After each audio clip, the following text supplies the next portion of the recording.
lahat ng salita parang palasong matalim. Sa bawat pagkukulang, agad kang huusgahin. Ngunit pag sila ang nagkamali, tahimik lang, parang walang nangyari. Sila'y laging tama sa paningin nila, walang puwang ang pag-unawa.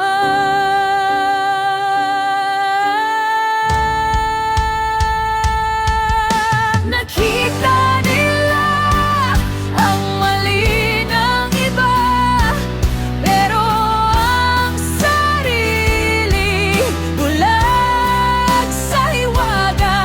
Madaling pumuna, mahirap umamin na tayo rin minsan ang may kasalanan din. Ngiti sa harap pero may galit sa likod. Sana'y matutong tumingin sa salamin bago manugod. Ang mundo'y di umiikot sa isang kulay. Lahat tayo may sugat na tinatago sa ilalim ng buhay. Kung puso'y sarado, di mo makikita na